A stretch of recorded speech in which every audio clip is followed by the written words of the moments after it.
Good morning. I'm Monisa Klein here at the GBTA broadcast studio. We're live here in beautiful Boston. It's a gorgeous day, and this is our third annual Media Day. And with me this morning is Chuck Thaxton with the Airline Reporting Corporation, ARC. Chuck, good morning. Good morning, Mason. And welcome. Thank you. Welcome. I grew up in the airline industry, so very familiar with ARC. And I understand you've got some news that you want to share with us today, so tell us about that. So, for several years now, ARC has been doing a lot of data products, and we've got all those in our booth, so I won't spend any time talking about those. But as part of the analysis we do on those data products, we look at industry trends, what's going on out there. A few years ago, we noticed that there was a little bit of a spike in one-way tickets. So we've been watching that for the last couple of years and really noticed a growing trend that's hard to ignore anymore.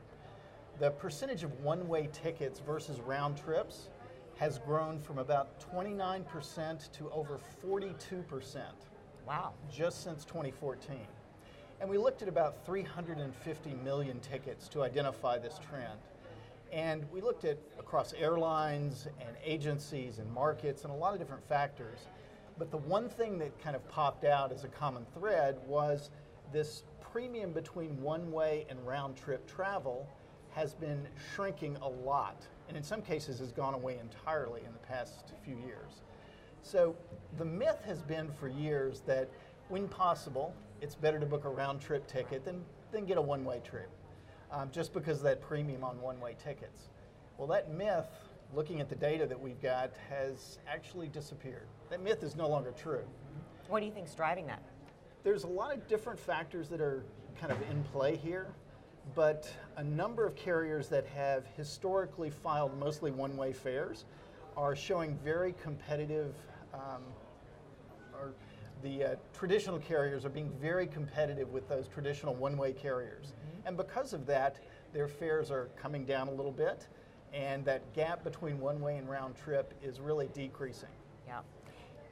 But one thing that we wanted to mention, and the reason we're doing this at GBTA, is that shift to one-way ticketing is not really apparent yet in managed travel, in our corporate agency book or benchmarks that we use at ARC.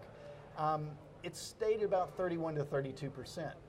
So corporate travel managers are not really taking advantage of this trend in one-way travel. Mm-hmm. Part of that is probably due to the historical belief that it's better to get a round trip. I don't even need to look for a one-way itinerary.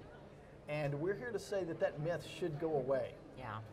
Well, that's great news, and thanks for sharing that with us. Mm-hmm. And I know the buyers will certainly be interested in hearing that. And as you know, the airlines have, I think, really worked hard in terms of providing more options for customers. So you're absolutely right. There's more one-way fares out there.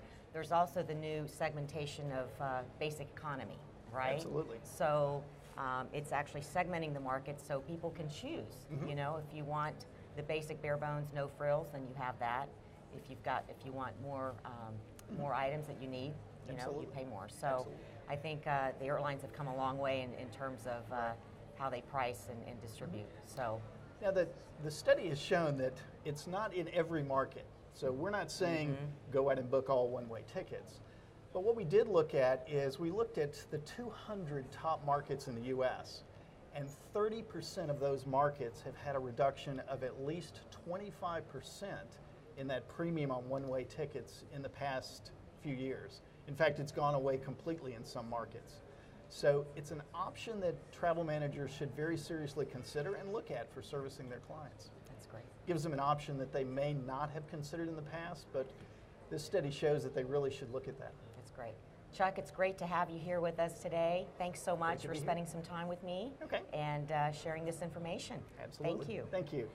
I'm Monisa Klein here at GBTA Broadcast Studio.